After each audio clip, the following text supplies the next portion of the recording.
Blips and Grips, the Mobster's Mirage Prologue. Yo, yo, yo. Welcome to the scene, where Blips and Grips live the ultimate dream. Blips is the bot with the brains and the charm, in his shades and small frame, he's never disarmed. Hey, Grips, pass the wrench, let's get in gear, my intellect is soaring, the future is near. Blips and Grips, the workshop crew, tinkering hard, making dreams come true. Building wild stuff, yeah, they'll never stop, in this crazy workshop, they're always on top. Grips is the powerhouse, big and bold, crunching up candy, watch her break the mold. Blips, you nerd. Let's have some fun, while you buff your chassis, I'm getting things done.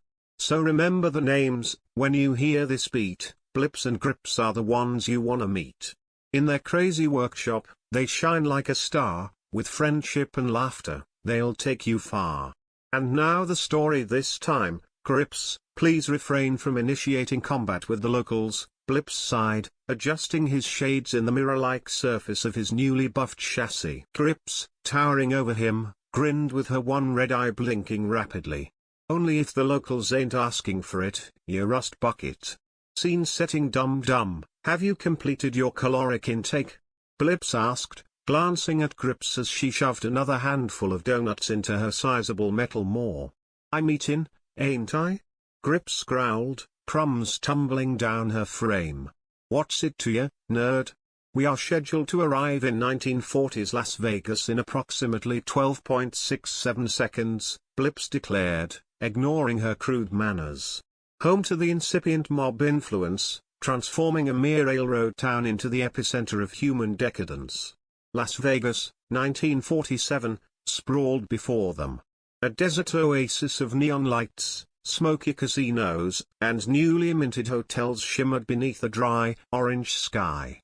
The stardust, sands, and flamingo glistened like polished chrome under the sun.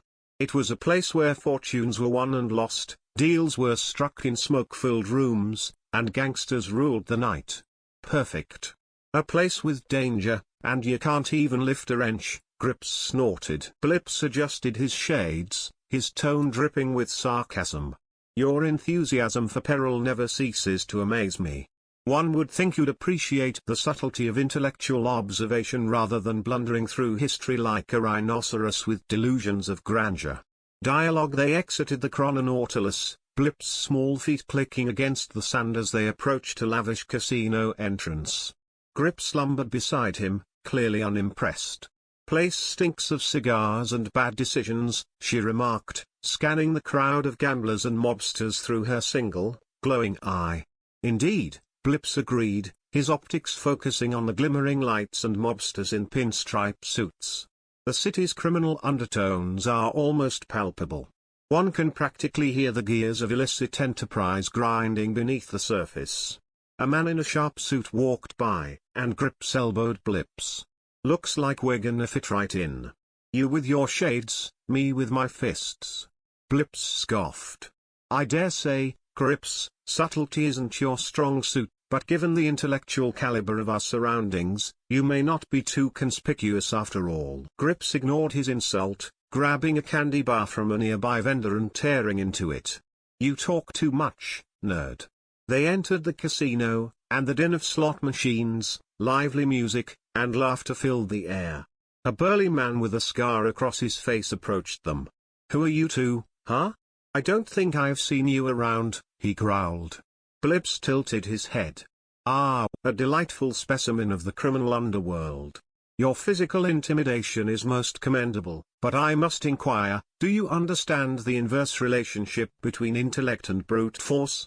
The mobster blinked, clearly confused. What? Grips grinned, her large metal hands gripping the mobster by his collar. He means you're dumber than a bag of bolts, buddy. Wanna take this outside? The mobster raised his hands defensively. Whoa, no trouble, all right? Just, enjoyed the casino. As the man scurried away, Blips sighed. Marvelous, Grips. Yet another triumph of your finesse. Grips shrugged. Hey, it worked, didn't it? Action. The robots moved through the casino, Blips examining the historical elements while Grips was more interested in the slot machines and buffet tables. "You think any of these games are rigged?"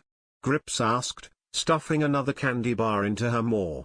"Quite possibly, though I fear the concept of odds and statistics may be beyond your comprehension," Blips replied, his eyes drawn to a group of men huddled in a corner, talking in low voices.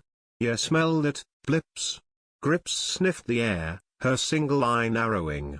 "That's the stink of trouble." Blips peered over his shades. "Trouble, indeed. It appears we've stumbled upon a meeting of some considerable importance. Observe, Grips. This is how empires rise and fall, through whispered deals and clandestine agreements." Grips rolled her eye. "I'm observing all right. How about I observe them out of their seats?" "Please, engage your prefrontal cortex before you act," Blips warned as Grips lumbered toward the group. Before Blips could stop her, Grips grabbed one of the mobsters by his collar and lifted him off the ground. "You fellas looking for trouble?" The men gasped, hands going to their holsters. Blips, realizing things were about to go south, quickly stepped in. "Ah, I see someone has thrown a spanner in the works," he said, pulling off his shades and raising a small device from his compartment. "Gentlemen, I would deign to explain the physics behind this gadget, but I fear it would fall on cerebrally impoverished ears. So allow me to demonstrate." He pressed a button, and the chrononautilus materialized behind them with a flash. The men stumbled back, awestruck by the sudden appearance of the time machine. Grips grinned. "That's right. We got a fridge with disco balls. You wanna mess with us?" The mobsters fled in panic, dropping their guns and running out of the casino. Blips folded his arms. "Marvelous. You've surpassed even my most pessimistic expectations, Grips." Grips patted Blips on the back, nearly knocking him over. "Told you I could handle it, nerd."